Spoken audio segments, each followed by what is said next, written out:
About the disappearance of 7 young people on the coast of Oaxaca, municipal police from Huatulco could be involved. The coast of Mexico, the holiday refuge of the youngest, the destination of 2 million tourists every year.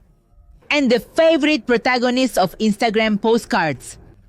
That place where groups of friends dreamed of traveling together is now also the scene of brutal mass disappearances that seem to have no explanation. In just 2 months of what goes to 2025, the trace of 16 people has been lost. Between Huatulco, Cipolite, and Puerto Escondido, iconic beaches of the Mexican Pacific. However, today we will only talk about the case of the young people from Tlaxcala who disappeared in February in Huatulco. They were between 19 and 29 years old and only one has appeared alive. But what happened to the others? What did the survivors say?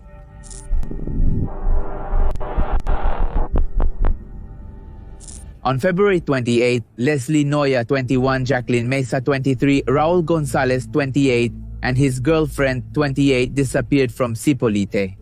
Their respective families reported that they were last seen in this town of barely 1,000 inhabitants, known for its bohemian and free spirit.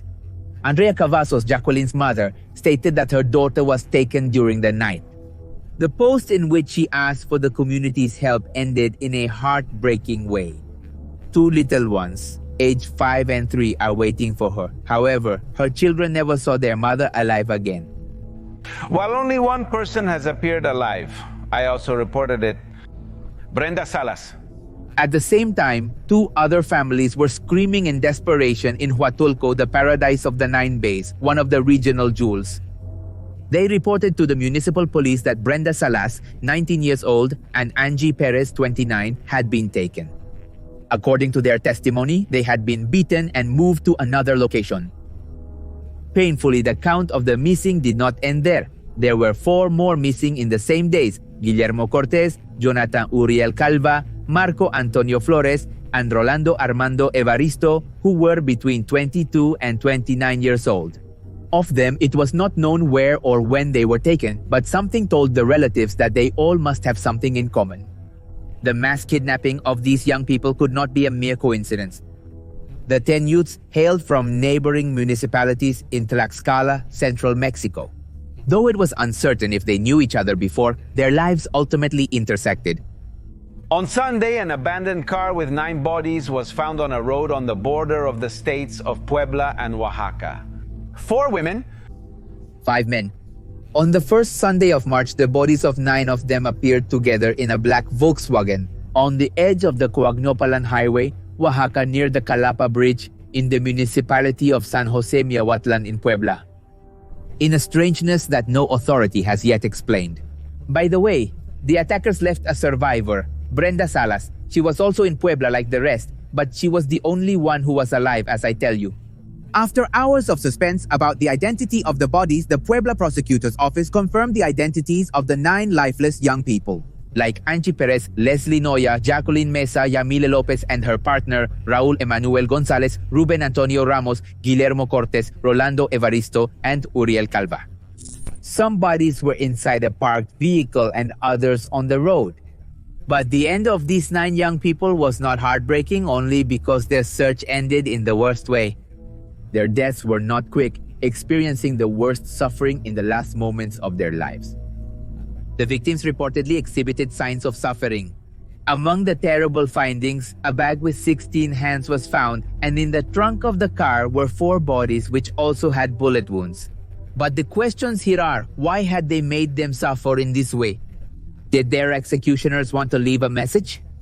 Two arrivals of Leslie Noya, one of the 21-year-old victims, confirmed through their social networks that the young woman was among the deceased of this sad event. Her father, Angel Noya, spread heartbreaking messages about her departure. "I miss her, bring her back to me alive," is what he wrote, and also shared along with a photograph of his 2 daughters.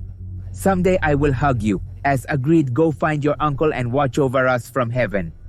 He regretted this, as I tell you, Angel, in a post. I want to thank each and every one of the people who are giving me messages, condolences. Thank you very much. I appreciate it a lot. However, his sister Carla posted a suspicious message on social media. My beautiful girl, they have snatched you from my life and I can't protect you. I don't have the mindset right now to be able to accept what's happening. I wish all of this was a nightmare and that tomorrow everything will be okay. Your only mistake was trusting the wrong people, my girl. But the million-dollar question is, what does she mean by wrong people? The same day they disappeared, the boys took the life of an environmental activist, Cristino Castro, who had spent his entire life defending his land. Barra de la Cruz against the real estate developments that are fighting to turn this coast into the new Pacific shore. A meticulous operation experienced by Cancun, Playa del Carmen, Tulum, and even Acapulco. It's unclear if the activists' killers are the same ones who killed the group of youth. But this shows the level of crime in an area supposedly peaceful.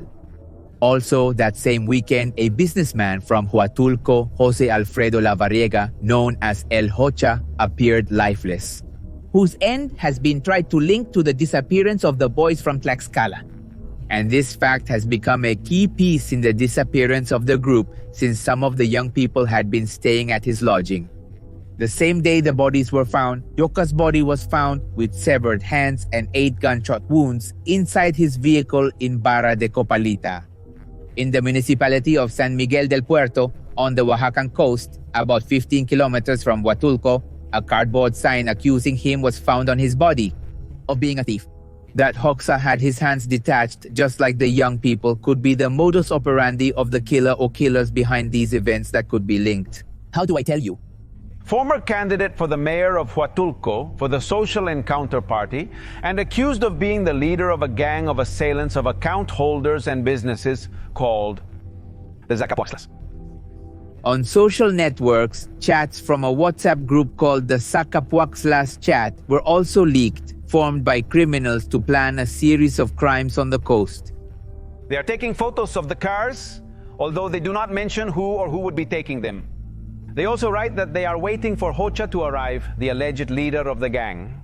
While they were waiting for his arrival, they asked the young people to hide in the bathroom. In the group's captures, you can see how the criminals are scared when the alleged police come for them. That's why they hid in the bathroom while waiting for the leader, but they were taken out earlier. Quince Minutos reports that the missing youth allegedly traveled to Oaxaca's coastal region. By invitation of Jose Alfredo El Yocha, owner of the Hotel Yocha in Huatulco and former candidate for the municipal presidency of Santa Maria, Huatulco. The trip, apparently of a social or tourist nature, ended in tragedy when the young people were reported as missing. In addition, authorities do not rule out that the crimes may be linked to organized crime given the violence in the characteristics of how the bodies were found. Preliminary reports indicate that the young people may have been victims of a deprivation of liberty and that their lives were then taken away, although investigations are still ongoing to determine the motives and those responsible. What, in fact? The head of the General Prosecutor's Office of the State of Oaxaca, Bernardo Rodriguez, acknowledged that the crime occurred in that entity and later the vehicle with the bodies was moved to the limits of Puebla. A week after their deprivation of freedom, relatives reported that justice had already forgotten about the young people in Sipolite. No police or military personnel were investigating or monitoring the area of the discovery. The investigations into who and how they could have taken 10 people are stalled, as often happens in these types of cases. But well, the bodies were placed back with the investigation exactly at the point where Oaxaca ends and the state of Puebla begins. The intention and effect of the transfer is not a coincidence. Attention was diverted away from the Oaxacan coast and also from its authorities. The bodies of the young people had not yet been delivered to their families. And just as Romero, Secretary of Government of Oaxaca, was already insisting to the press that Huatulco was a safe destination for all families, for all Oaxacans, for all travelers, and all the conditions existed to attend and travel. Ironically, 7 men disappeared in January, then another 10 young men at the end of February. Nothing has been heard from the first one since, and they found the bodies of the second group 400 kilometers away. What happened in between before the massacre? So it's still a mystery, but authorities have acknowledged that they are supposedly investigating the police's involvement. There's also more than 6 hours of driving from where the boys were kidnapped to where they were left. So the questions here are, did they transport 9 bodies for 400 kilometers or did they take them alive? If so, where were the young men's lives taken? How much power must they have to cross a state with a vehicle loaded with bodies? Or rather, how much impunity and how much corruption? An investigation was opened into the possible involvement of Huatulco Municipal Police in this massacre. They took Jacqueline Mesa from the paradisaical beaches of Oaxaca. Her mother reported that she was deprived of her freedom while dining at a restaurant near the sand and did not return alive. But there was a survivor of the massacre, Brenda, 19 years old, who reported that municipal police from Huatulco, Oaxaca, were involved in the disappearance and death of the young people. Today, funerals were held for Jacqueline and Angie in Apizaco, Tlaxcala. The funeral procession went through the main streets of the city, and there was a mass with the bodies present. That, according to Brenda's testimony, on February 27th, she was walking with Jacqueline, 29 years old, back to the La Jocha Hotel in Zipolite when supposedly Huatulco police picked her up. After beating them and making them suffer, they abandoned Brenda in Pueblan territory. She later returned to Tlaxcala independently, and her family deactivated the search file before she testified to the prosecutor's office. Brenda claims they made her suffer, but they took Jacqueline away. Days later, they found her along with 8 other bodies, in parts in a car on the highway. As I was telling you, Coagnopalan, Oaxaca, and with the survivors report, the Oaxaca prosecutor's office now issues a statement where it reported that there is a direct investigation to municipal police officers of Huatulco alleged responsible for the deprivation of freedom. Because it cannot be allowed for a state or municipal police officer to arrest a person, throw them away, and abandon them, that is, injured, beaten, or possibly tortured. But what really happened and why was the police involved? Well then, according to journalistic versions, some of the 9 young people would have been hired by Jose Alfredo Lavariega Canseco, alias La Jocha, the political businessman and alleged leader of a criminal gang from that part of the Oaxacan coast with the task of robbing tourists and banks. Some versions state the young people were unaware of what they would be working on. The leaders of the criminal gang would have simply told them that they were going to work and earn money. But once they were on the coast, they discovered that they were going to form a gang of thieves. According to speculation, the young people would have stolen 500,000 pesos in cash, $24,000 to a member of an armed group operating in Huatulco and for which some members of the municipal police allegedly worked, who, according to journalistic media, this same gang would have tried to rob on February 17th an automated teller machine of Banco Santander located in the center of Huatulco, where they caused various damages and the cameras were moved. On the same morning, they attempted to rob a shopping center in Huatulco, destroying padlocks and causing damage in the process. In that robbery, they managed to steal computers from the motor unit. Also, some unofficial reports indicate that it was the same members of the coastal municipality's security who stopped the young people, Tlaxcaltecas, and handed them over to the criminals who finally killed them. Not before, as you already know, making them suffer and severing their hands, as warning messages for other criminals trying to steal in their area, according to journalistic investigations. The robbery at Banco Santander was what caught the attention of the authorities, who followed their trail and managed to locate them, ending with the fact that on February 27th, alleged police officers picked them up from the hotel where they were staying. Tourism is an engine and a hope. In the state, where 60% of the population lives in conditions of poverty, 20%, almost 600,000 people, are in extreme poverty. Huatulco and Puerto Escondido, the 2 main hubs on this coastal stretch, have 50,000 jobs relying on tourism. Visitors in 2024 surpassed 12.7 billion pesos, according to data from the State Tourism Secretariat. So, as tourists arrived, among them increasingly more foreigners, the governor of Oaxaca, Salomon Jara, boasted about the low crime figures. He stated that it was the 5th Mexican state with the lowest crime rate per 100,000 residents. He had made this speech on February 17th. There were then 9 days left before everything blew up and the truth was revealed. The case of the 9 young people has shocked the country because of its savagery and also because of its strangeness. Oaxaca has stayed away from these types of events, such as massacres that have wrung other areas of Mexico. Of course, if we compare it with the 43 missing students from Iguala, Guerrero, or the 72 migrants who were killed in San Fernando, Tamaulipas, Or what we just saw now in Jalisco, the extermination camp. In a country with 110,000 missing people, only 746 are from this state according to the Ministry of the Interior. But behind that record, which counts people unlocated since 1952, hides the 7 men who disappeared in May of 2024 in Puerto Escondido and another 7 who disappeared on their way to this town in the early days of this year. After them were the young people from Tlaxcala. That is, in less than a year, 23 people have vanished from these beaches, 16 in the last 2 months. But one question keeps coming back to the starting point, and that is what is happening on the coast of Oaxaca. Do they have information that suggests attention? And this is what has sparked criticism, that these young people could be involved in disputes between criminal cells. This strip of the coast is considered an arrival, storage, and distribution area for illegal substances to the rest of the country. Locals have seen the planes landing in the middle of the low jungle or the boats arriving at night with loads of substances. Just 2 weeks ago, the Navy Department seized a ship with over 670 kilos of white gold in Huatulco. However, a businessman from the region describes it as a tolerance zone. Organized crime goes unreported by both the public and authorities as criminals claim to protect and safeguard the region. The brutality of the case of the latest young people has then uncovered a way of operating that the local population was already accustomed to. Several journalists and hoteliers from the region told the media how a tolerance zone has been established with organized crime. They are no longer here improvisationally. They are no longer here starting their operations. They have been here for years. This is behind everything that is happening. Oaxaca coast, controlled by several local criminal cells allegedly linked to Jalisco prison. New Generation is an arrival area for narco shipments. From there, it is stored and distributed to other states.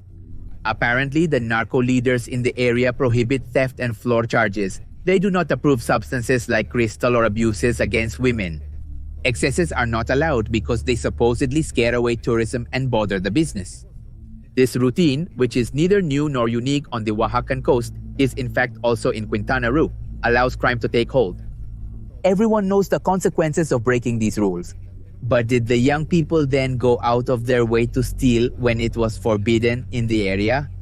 Finally, the circumstances of the death of the 9 young people have not yet been determined. However, both authorities from Puebla and Oaxaca indicated that they are in the best disposition to collaborate in the investigation. She has a person in custody who has already been presented before the judge, is in a prison in the state of Oaxaca. We reserve which one to guarantee their integrity. So far, the Secretary of Government of Oaxaca, Jesus Romero, has reported the arrest of a person related to having taken the lives of these young people from Tlaxcala. The prosecutor's office has a person who has been presented before the judge. He is currently in a prison in the state of Oaxaca, but which one is being kept confidential to ensure his safety. Similarly, his arrest has brought key information about the case. This person has revealed the entire origin of the motive for this situation that occurred in Huatulco. Romero has not clarified the identity, age, or place of arrest of the person detained. He stated that the state prosecutor's office will soon share the entire X-ray of the crime. What will the case's resolution be? Did the young people really commit a crime, or is it just an excuse to cover up the police's own crimes? But, well, meanwhile, the tourists maintain the facade of the supposed crime-free coast, as if those who were taken away were not actually others like them. The families of the missing young people, who nobody is talking about by the way, continue to wait for definitive news about the whereabouts of their loved ones. Meanwhile, the investigations of the 9 distraught boys continue, with quite a bit of secrecy. In Mexico, over 110,000 people are unaccounted for. I had told you before that according to the records of the Ministry of the Interior and an impunity rate of 95%. The discovery of bodies in parts then highlights the severity of the violence in the region and the urgency of responses from the authorities. We have other collective disappearances that happened in December. We have others that happened in November. They are no longer isolated cases, but it does not become a dynamic that we get used to. Is the outlook that these areas of Mexico are going through really heartbreaking? a problem that has been brewing for years with a constant cycle of crime and disappearances. However, the disappearance and death of these young people have managed to uncover what the government had tried to hide. A place that was promoted as the ideal seaside vacation destination, but in reality is a sea of blood and impunity. So, will this case manage to make a difference, or will it join the long list of archived and unsolved crimes? Well, you leave it to me in the comments.